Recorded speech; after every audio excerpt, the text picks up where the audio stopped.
Aniya na mga dagkong balita karong adlaw sa One Mindanao. Of the warrant of arrest issued by the ICC for crimes against humanity. So, what is the law and what is the crime that I committed? Kanhi Pangulong Rodrigo Duterte giaresto pag-abot niini sa naiya gikan sa Hong Kong kaganinang buntag. Kinitungod sa gingong warrant of arrest gikan sa ICC sa kasong crimes against humanity. Pipila ka opisyal sa Davao City Council ug mga Davaoenyo nagsindi og kandila agig pagsuporta human gidakop ang kanhi Pangulo. Pipila ka wedding coordinator ug suppliers gingong na-scam sa peke nga kasal sa Cagayan de Oro City. Bride ug groom arestado. Pagpasabot sa bride ug groom atangi. Magtiayon nga illegal recruiter nga nagapabayad og 120,000 pesos aron maproseso nga makasulod sa Philippine Coast Guard dakpan sa General Santos City. Gibana-bana ang gatos ka matud pa dolphins ug sperm whale na siplatan sa tukuran Zamboanga del Sur. 5 ka personalidad nga dunay dakong natampo sa ilang pagpalambo sa ilang sektor ug propesyon giila isip Dato Bago Awardees 2025. Ito ang GMA Regional TV 1 Mindanao. Mayong hapon Mindanao, ako si Sara Hilomen Velasco. Giaresto sa otoridad si kanhi Pangulong Rodrigo Duterte dihang miabot kini sa Pilipinas gikan sa Hong Kong. Kini may kalabutan sa arrest warrant matud pa batok sa kanhi Pangulo nga gipagula sa International Criminal Court o ICC. Atong saro ng detalye niini sa live report ni Jandy Esteban. Jandy. Sara, pasado alas 9 sa buntag, naabot sa naiya gikan Hong Kong si former President Rodrigo Duterte ug didto siya giaresto. Pinasikad matud pa sa arrest warrant gikan sa International Criminal Court o ICC sa kasong Crimes Against Humanity. Samtang dinhi sa Davao City, nagtapok ang mga taga-suporta ni former President Rodrigo Duterte aron ipakita ang ilahang suporta sa kanhi Pangulo.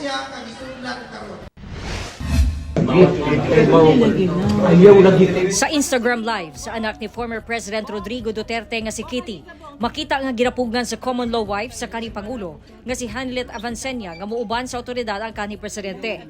Kinikuha sa Ninoy Aquino International Airport kaganihang buntag. Abusado kayo na sila. Abusado. Dili mo hindi dapat ato agianan. Ayaw Lahi ato agianan. lagi. Wala lagi wala. Sa Facebook Live ni Senator Bongo, nag-atang sab sa airport ang senador, kauban ang personal doctor ni FPRRD. Actually, schedule po siya bukas ng medical check-up niya. May gagawin procedure sa kanya bukas.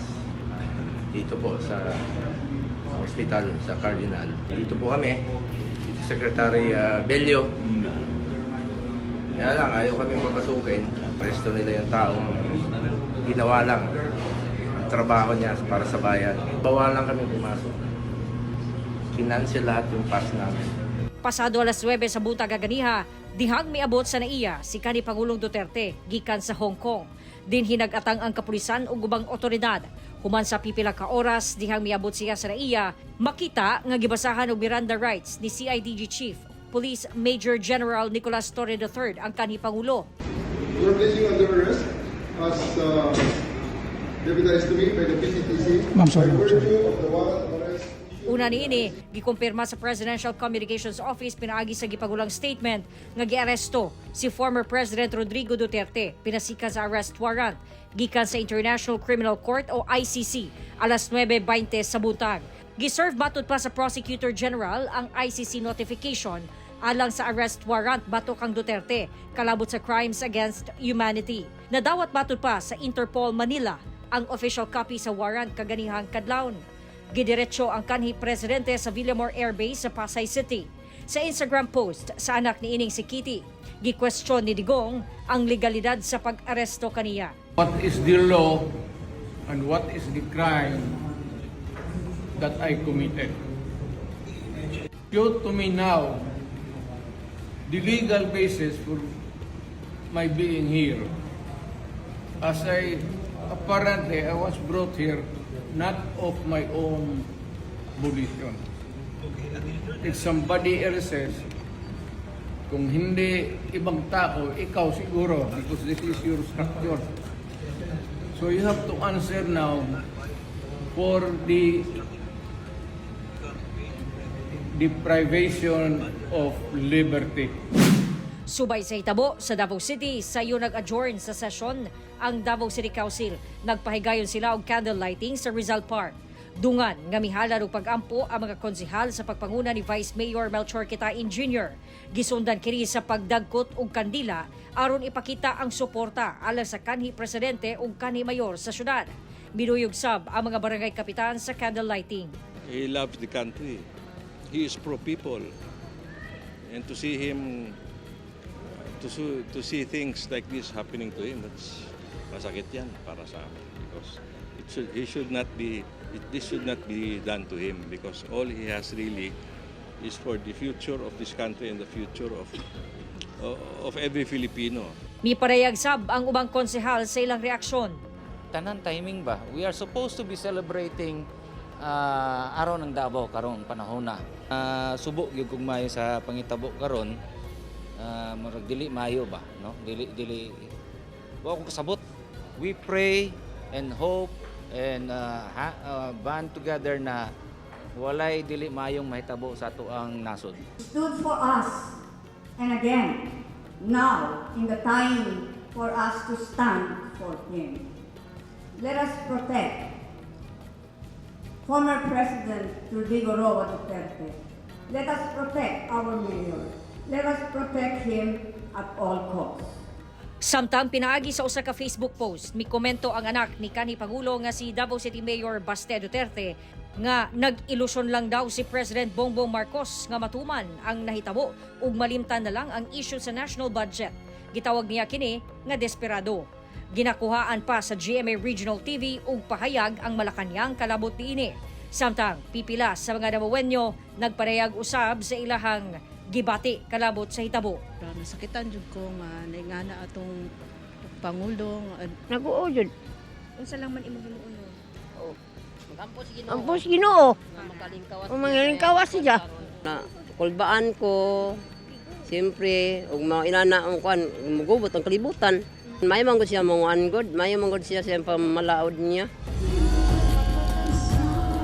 Sara, 1:30 karong hapon nagsugod ning panagtapok dinhi sa Rizal Park no nga gitambungan sa mga taga-suporta ni former President Rodrigo Duterte ug doon na pud naa dinhi ang pipila ka mga barangay kapitan sa Davao City. Gani sa ako ang likod inyuhang makita nga doon na nag-perform no ug kanta nga usa ni sa mga paborito ni former President Rodrigo Duterte. Kaganiha atong nadunggan ang kining speech no sa mga barangay kapitan ug mga opisyales sa barangay nga andam matud pa sila nga masuspende o galing suspendihon man sila pinaagi niining pagtambong dinhi sa panagtapok sa Rizal Park kay buot nila nga ipadayag ang ilahang gibate, ang ilahang pagsupak sa gihimo o pag-aresto kang kanhi Pangulo.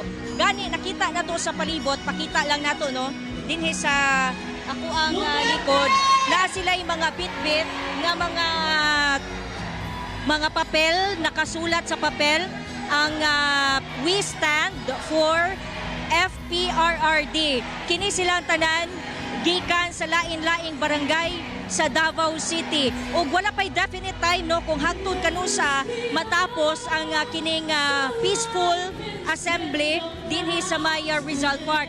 Ninyo na makita dira protect Tatay Digong na mga tarpaulin na ay mga Kristiyano, mga Muslim, gikan sa lain-laing rehiyon no religion ang naa dinhi karon ug gikan pa ni sana 1:30 PM pa ni nagsugod ang panagtapok dinhi aron lang yun ipadayag ang ilang pagsupak sa pag-aresto kang former President Duterte kay nagtuo sila nga questionable ang pag-aresto kang former president ug natay nakita pud kaganiha nga mga emotional nga mga supporters gumikan wala sila kaangay sa ginahimo sa administrasyong Marcos ba sa pamilyang Duterte, dili lamang kang former president apan sa pamilyang Marcos gani sa ato ang na-receive no sarang information naabot na si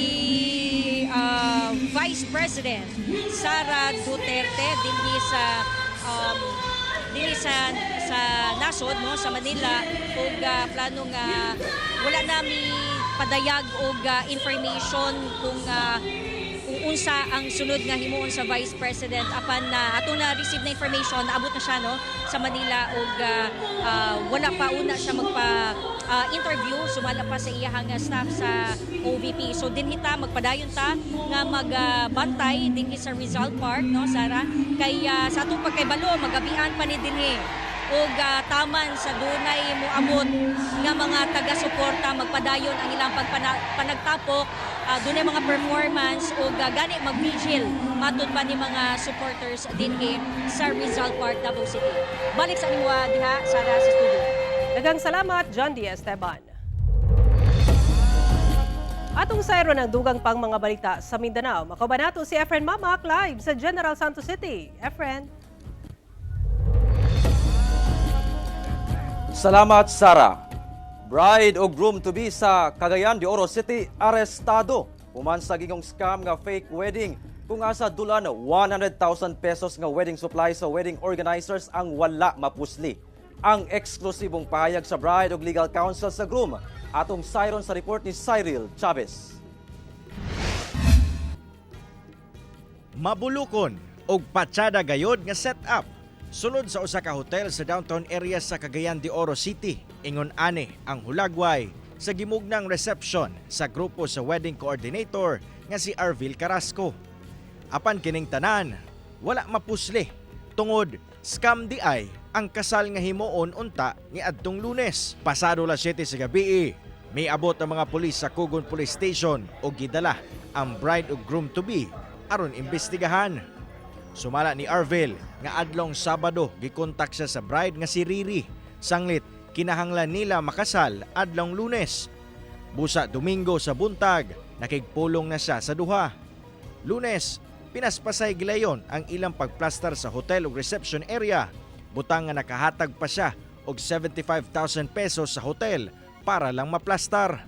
Iya daw daddy kay na daw gisugo magpa-deposit daw sa bangko.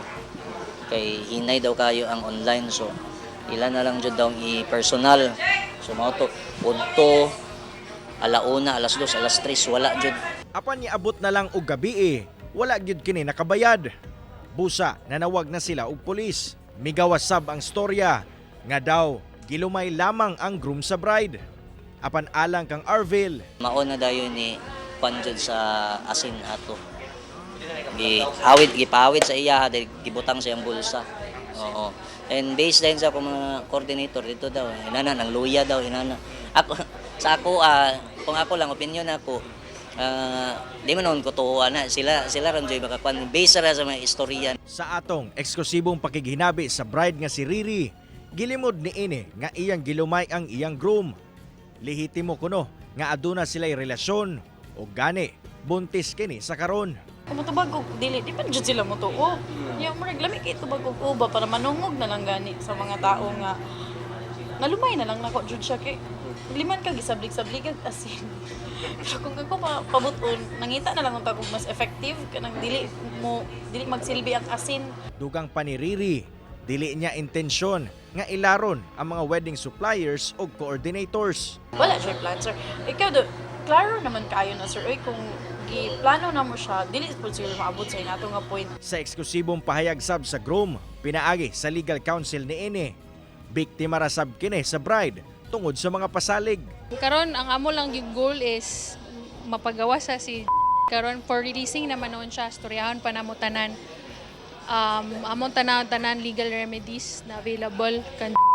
Sa kabahin sa Kugon Police Station, giandam na nila ang civil case nga breach of contract nga ipasaka batok bride o groom. Pwede na ito mapailan og kaso sa estapa pero dito na sa regular filing.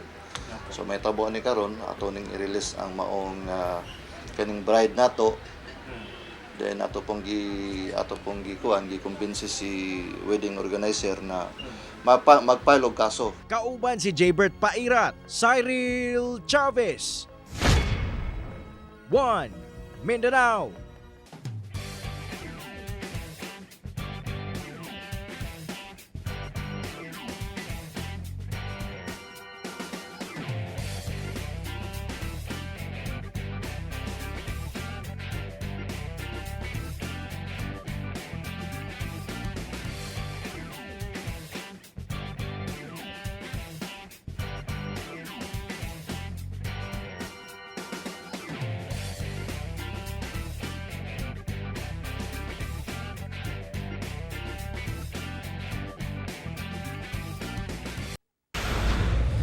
Ito ang GMA Regional TV 1 Mindanao.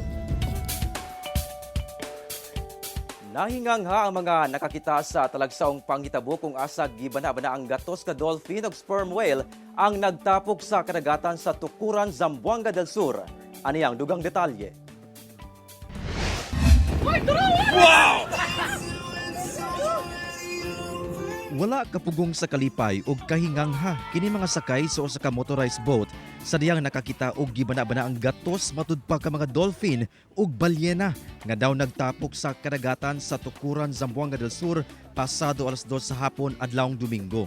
Matud sa offloader nga si Jomar Revelo kinsa usa ka businessman sa Pagadian City, gikan matud pa sila sa Lanao del Sur niadtong Tungura human nangaligo sa usa ka resort ug diyang pauli na sakay sa ilang motorized boat. Doon na sila'y nakit-an nga duwa ka mga dolphin duol sa ilaha. Apan daw wala kini nahadlok kanila. Gani daw gigiyahan pa sila padulong sa grupo sa mga dolphin. Hangtod nga nakakita na sab sila og usa ka sperm whale. Ito sa kay mi ako grabe na po yung whale dili gini dolphin whale dako na kayo. Kaya katong whale pagkakita na mo gatrick sa prosa gatrick tuyo. Sabi na mo kanang umurag na sa sakit niya na whale. Pero later on na whale nikalit na po ning paano pa sa ba? Nagdagan na po siya. Pero mong isundan. Yan na po ming gilid atong dagan na po kayo na whale. Palipot sa mga whale na po dagang kayo adult na dolphin. Aron mahibaw-an matud pa kung ngano kini nahitabo, gisusi kini mismo ni Jomar. Pinaagi sa pagsalom sa dagat hangtod nga nakakita daw siya og daw pormang pating. Ito dalin-dalin rin ko ka na ambak. Pakilang taon lagi na ako. So sige pag-ambak na ako. Ikaw yung pag-yuko na ako. Kita mo yung ko. Kung dili ko sure ko start. Pero lahi ko siyang porma sa dolphin o sa whale. Pati na isang saka rin ko sa kumbot. Human ang usa ka oras, nanguli ra sila diyang nakasinati og dagkong mga balud. Saysay ni Jomar, nakakita na sab siya ni ani sa mga milabay nga tuig lakip sab ang ubang mananagat sa lugar apan pausa-usara. Among gi-search gamay, posible na nadoy tuwa ka instance na may tabo. Is either ginasak sila o something, shark or orca o unsa diya, or nanganak ang mga sperm whale. Once manganak na ng sperm whale, tapukan na silang dolphin bro. Sa karon ginasusi pa sa VFAR Zamboanga del Sur ang maong panghitabo sa lugar. Kauban si Bong Vicencio, Efren Mamak. 1 Mindanao. Rubbish fire kung pagsunog og basura nahitabo sa usa ka bakanteng luna sa Cagayan de Oro City. Metrohan ug host sa Cagayan de Oro City Water District kon COWD lakip sa nasunog. Ang detalye sa report ni James Paulo Yap. Ginayong girespondihan sa mga kabumbiruhan kining usa ka rubbish fire kung pagsunog og basura sa bakanting luna sa barangay Bayabas sa Cagayan de Oro City. Sumala sa mga nakakita nga buntag pa daw nagsugod ang kalayo dito sa tapok sa mga basura. Antod mikatay kini sa isang littering cluster sa Cagayan de Oro City Water District. Nalakip din hipagkasunog ang mga hose sa tubig. Dito nagsugod ang kayo sir, hinahinay pag anam yung katay mga bantay ano. Antod abot as meter na kusog kay ang host naman ni Siga. Dugang ni Brian nga pipila ka bulan na nga walay agas ang maong linya sa tubig. Hinungdan nga dali ra kini nasunog. Sa kabahin sa Bureau of Fire Protection, aminado sila nga maglisod sila og pag-ila sa mga responsable sa maong insidente. Ilabi pa kung walay CCTV o testigo nga makatudlo sa mga sospek. So kadto siya dito nga area sir no, inila na gyud siya nga daubanas mga residente. Sa amuha yung pagpanerbisyo diri sa Lakbayan sa Cagayan de Oro. Tanang gipang dauban sir ang manawag ana mao mismo ang naglapog. Kaya sila mismo nabalaka sa ilang gibuhat. Dugang sa BFP nga ang maong metrohan wala nagigamit pa sa mga residente. Apan nagpahimangno sila sa publiko nga hugtanong ginabawal ang pagsunog subay sa RA 8749 o Clean Air Act. Kauban si Makoy Sempron, James Paulo Yap, 1 Mindanao. Magtiayon kinsa gingong illegal recruiters. Gidakops atol sa operasyon sa otoridad sa General Santos City. Napulo ka mga biktima kinsa gipasaligan nga makasulod sa enlistment sa Philippine Coast Guard na rescue. Ani ang report.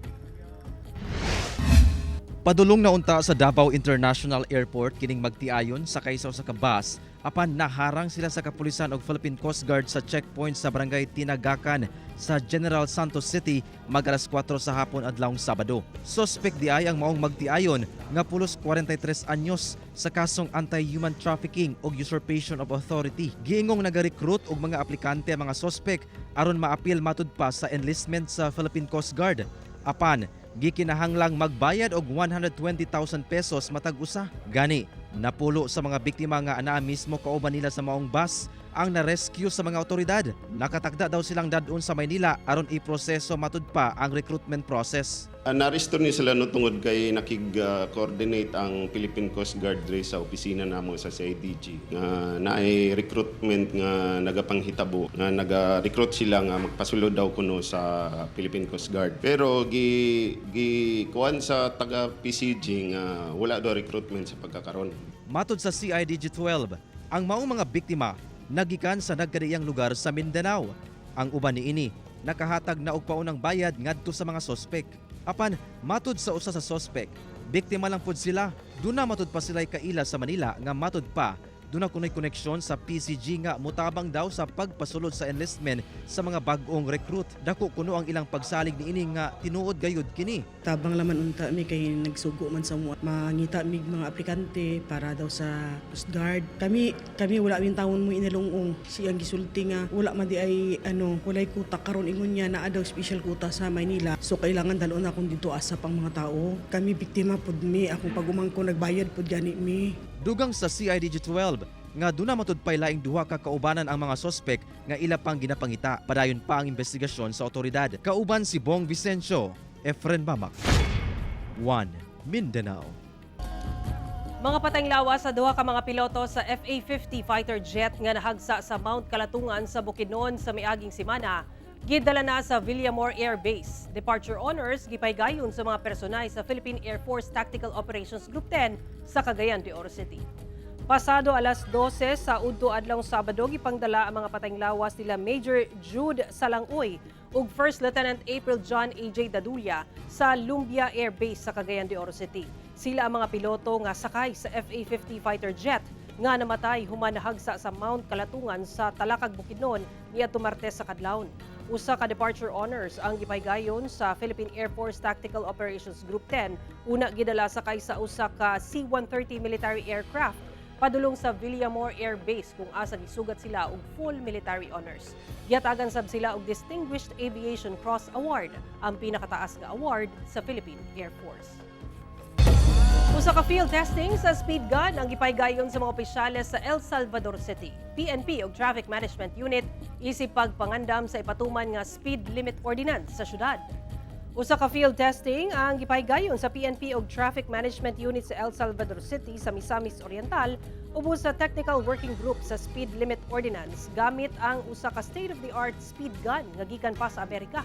Sigon ni Technical Working Group Vice Chairman o Committee on Public Order Chair Agustin Noriel Gabule nga gilaraw sa syudad nga magpalit og duha ka mga unit sa speed gun aron magamit sa pag-implementar sa speed limit sa syudad. Buot kuno nila nga mapatuman ang speed limit ordinance sa labing dali nga panahon. Hepe sa Don Carlos Municipal Police Station sa Bukidnon ug laing kaubang pulis samdan human makaengkwentro ang usa ka mag-amahan ug laing kauban nila nga armado. Mga samdang pulis ana-ana sa maayong kahimtang apan operahanan pa ang usa. Ani ang report ni Cyril Chavez. Nagkadaiyang samad pinusilan ang nahiaguman ni Police Captain Gregorio Lumba o Police Corporal Junel Estenzo human ang nahitabong engkwentro tali mga armadong kalalakinan sa Purok 3, Barangay Bukbok, Don Carlos, Bukidnon. Ang insidente nahitabo pasado alas 7 Miyerkules sa gabi nga miresulta sa pagkaangol sa duha ka pulis. Sigon sa PNP, gireport kanila sa mga residente sa barangay nga doon na sila'y nadungog nga mga buto-buto sa pusil. Rason nga miresponde ang duha ka pulis. Apan wala damha, sanglit layo pa sila, gipabuthan na matod pa sila sa mga suspitsado. Wala pa sila nakadoon sa balay, sir. Ipabutan na sila. So, ito kasi yung nagresulta sa pagpamusil sa Hepe at sa tao niya. Si Hepe natamaan sa left na part sa braso ni sir. So, may mga splinter pa sa kanya, right doon niya, naigo. Then ang isa sir, sa ulo. Gilayong nanawag og backup ang maong mga pulis nga miresulta sa pagkasikop sa 72 anyos o 44 anyos nga mga sospek. Apan ang laing 44 anyos nga sospek nga anak sa 72 anyos nga sospek nakaikyas na recover gikan sa duha ka mga sospek ang usa ka granada og .38 caliber revolver. Gilayong gidala sa ospital ang duha ka nasamdang pulis og ana-ana sa luwas nga kahimtang. Apan nakatakda pang operahan si Police Corporal Estenzo aron makuha ang bala sa iyang agtang. Gilayon sab naglusad og hot pursuit operation ang PNP kung asa pasado alas 8 sa buntag adlong Huwebes ilang nadakpan ang anak sa sospek. Nakuha gikan kaniya ang usa ka improvised shotgun, .22 Squires Bingham ug laing air rifle nga gihimong caliber .22 rifle. Accordingly sa informant nato sir sa kuan, even sa barangay mismo nila, ang may information niya, gabuhat sila kwanjer buhat, gaayo sila mga armas. Patong-patong nga kaso sa paglapas sa COMELEC election gun ban, illegal possession of firearms, illegal possession of explosives, o 2 counts of frustrated murder ang atubungan sa mga dinakpan nga wala na mihatag og pahayag. We're trying to find out sir kung kinsa pa o kung sa pa ilang mga connection series sir, kung kinsa pang ginaayos sila mga armas o kinsa pa mga personality na involved sa ila sir. Kauban si Jaybert Pairat, Cyril Chavez. 1 Mindanao. Gipasidugan isip Dato Bago Awardees 2025 ang 5 ka personalidad nga mipatigbabaw sa ilang sektor ug propesyon. Ang Dato Bago Awards ang labing taas nga pasidungog nga ginhatag sa City Government of Davao ngadto sa mga personalidad nga dako ang natampo alang sa kalambuan sa syudad. Ato silang ilailahon sa report ni Argel Relator. 5 ka mga personalidad sa Davao City nga dunay dako og mahinungdanon nga kontribusyon sa kalambuan sa ilang sektor og propesyon. Sila ang gipasidunggan isip Dato Bago Awardees 2025 subay sa kasaulugan sa 88th araw ng Davao. Is a testament to the extraordinary contributions of individuals who have shaped and elevated our community in a profound way. Si Luis Alfonso Aboitiz, posthumous awardee, alang sa innovations category, pinaagi sa iyang pioneering corporate social responsibility initiatives sa Davao Light and Power Company. Gidawat ang award sa iyang anak nga si Sandro Aboitiz. Si Perla Kwan, tungod sa iyang leadership ug dakong tampo sa pagpalambo sa sektor sa edukasyon, pinaagi sa pag-author og mga textbook ug pagpatukod og eskwelahan.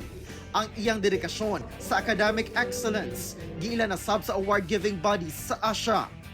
Si Maria Antoinette Pamintuan, alang sa Creative Arts, usa siya ka icon of innovation ug cultural expression. Ang iyang artistry ug award-winning designs nga giila na sa gawas sa nasud mao'y nahimong tulay aron maila ang Davao City isip hub of creative excellence. Si Protasio Takandong, alang sa iyang outstanding leadership sa business and accountancy, pagpalambo sa ethical business practices, transparency ug pagpalambo sa ekonomiya sa syudad. Ug si Josefina Tionco, alang sa kategoryang visual arts, usa siya ka-renowned artist nga giila sa iyang floral paintings nga nagsilbing inspirasyon gayud sa mga batan-ong artist. Gawas sa awardees, gihatagan sabog special citation si Oscar Ong, alang sa iyang humanitarian works sa syudad, partikular sa pagpahigayon og medical missions. Being an educator is a calling. And I couldn't have done it if God hadn't planted in my heart the genuine love for children and the way they should be nurtured. It is our hope that you continue to serve as pillars of progress, sources of inspiration, and living proofs that greatness is achieved through purpose-driven action. Kauban si Jojo Solarte sa kamera. Ako si Argil Relator. 1 Mindanao.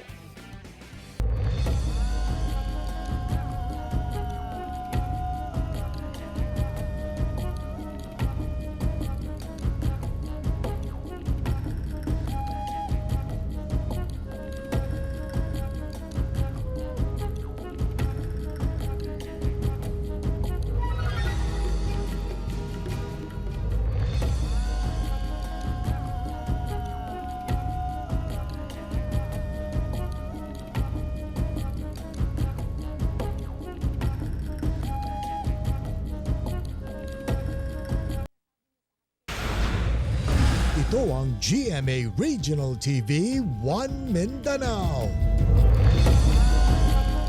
Gisugdan na og tukod sa General Santos City ang 11 Regional Technical and Vocational Education and Training Innovation Center nga makatabang sa Filipino workforce ug estudyante sa Region 12. Gipangunahan mismo sa Technical Education and Skills Development Authority o TESDA ang groundbreaking sa pagatukuron nga 11 Regional Technical and Vocational Education and Training Innovation Center nga gihimo sa General Santos National School of Arts and Trades sa General Santos City adlong Biyernes.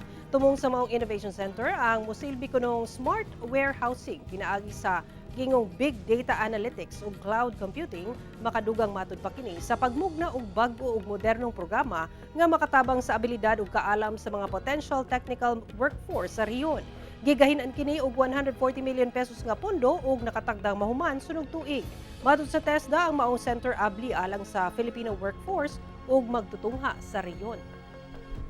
To ensure that the entire TVET ecosystem has the facilities, has the capability to serve the Filipino workforce and make sure that they enter not only the 21st century, but become a lead in innovations, not only in the region, not only nationally, but globally as well.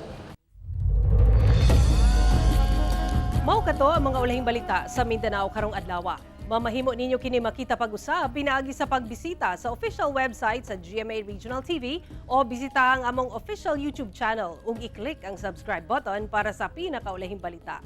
Daghang salamat sa atong mga kapuso sa Mindanao nga nagalantaw kanamog sa atong mga kapuso abroad. Padayon lang sa pagtutok sa mga lokal nga balita matag adlaw tungod sa GMA Regional TV, Local News Matters. Kami ang GMA Regional TV 1 Mindanao, tibok pwersa para sa mas dakong misyon ug mas halapad nga pagserbisyo sa nasod.